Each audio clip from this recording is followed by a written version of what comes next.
வணக்கம்.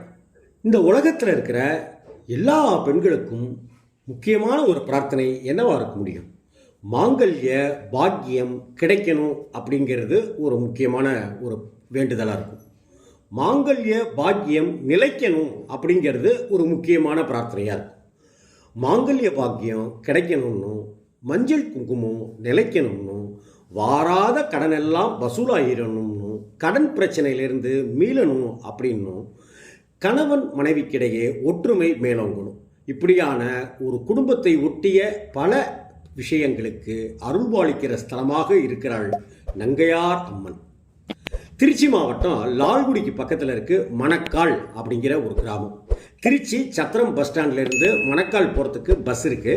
22 kilometre Trichy Chathiram bus ஸ்டாண்ட்லேருந்து மணக்காலுக்கு.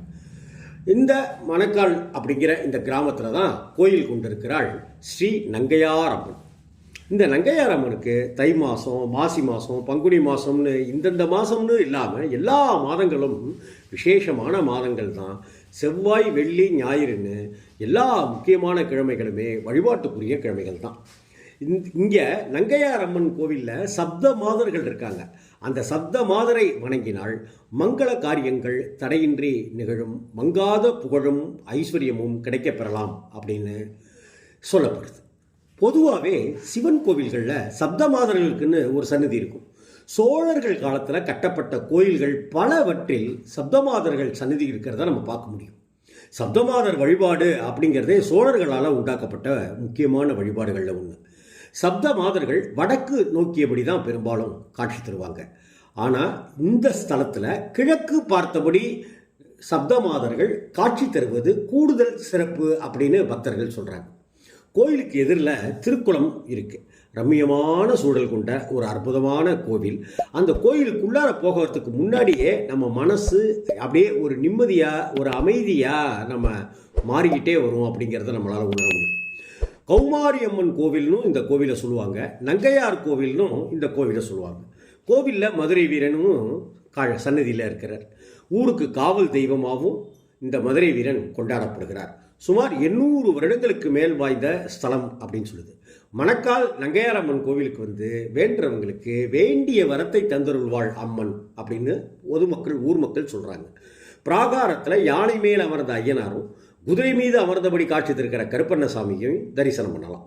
கருப்பண்ணசாமிக்கும் அவருடைய வாகனமான குதிரைக்கும் மாலை சார்த்தி மனமுருக வேண்டிட்டோம்னாக்க கொடுத்த கடன் தொகை விரைவில் கைக்கு வந்து சேரும், கடன் தொல்லையில் சிக்கி துவைப்பவர்கள் கடனிலிருந்து மீள்வார்கள் அப்படின்னு சொல்லப்படுது. குடும்பத்தில் இருக்கிற குழப்பங்களும் பிரச்சனைகளும் சம்மந்தமே இல்லாமல் மன ஒருமித்து நிலையிலிருந்து தடக்குன்னு விலகி நீ யாரோ நான் யாரோ அப்படிங்கிற இருக்கிற நிலையிலிருந்தெல்லாம் இங்கே வந்து வேண்டிட்டா மாற்றிடும், சேர்ந்துருவாங்க, இணைந்துருவாங்க அப்படின்னு சொல்லப்படுது. தெற்கு பிராகாரத்தில் பிரம்மாண்டமாக பறஞ்சு விரிஞ்சு நிற்கிறது நறுகுழி மரம் அப்படிங்கிறது. இந்த மரத்தை சுற்றி வந்து இதன் கொழுந்து இலையை பிரசாதமாக சாப்பிட்டு வந்தால் குழந்தை பாக்கியம் சீக்கிரமே கிடைக்கும், சந்தான பாக்கியம் கிடைக்கப்பெறலாம் அப்படின்னு. இந்த கோவிலில் நவராத்திரி திருவிழா, ஆடி திருவிழா, பங்குனி திருவிழாலாம் விமர்சையாக 10 நாள் விழாவாக கொண்டாடப்படுது. நவராத்திரியின் போது 10வது நாளில் தயிர் பாவாடை அப்படிங்கிற வழிபாடு இந்த கோவிலில் ரொம்ப பிரசித்தம். அப்போது அர்த்த மண்டபத்தில் தயிர் சாதத்தை தயாரித்து மிகப்பெரிய துணியில் கொட்டி பரப்பி வச்சுருவாங்க.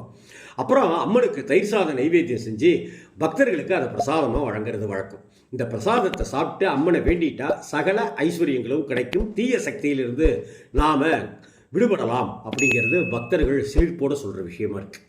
மாங்கல்ய பாக்கியம் கிடைக்கணும்னு, மஞ்சள் குங்குமம் நிலைக்கணும்னு, வாராத கடன் வசூலாகணும்னு, இதுவரை அடைக்க முடியாத கடனை அடைக்கணும்னு, குடும்ப பிரச்சனைகள் நீங்கிடணும் அப்படின்னும், தம்பதிக்கிடையே ஒற்றுமை மேலோங்கணும்னு, பிரிந்த தம்பதி சேரணும் அப்படின்னும், திருமண யோகம் கைகூடி வரணுமே அப்படின்னும் நங்கையார் அம்மனை வேண்டிக்கிட்டா அதை அருளும் கருணையும் பொங்க உடனே நிறைவேற்றி கொடுப்பாங்க இந்த நங்கையார் அம்மனும் சப்த மாதர்களும். வணக்கம்.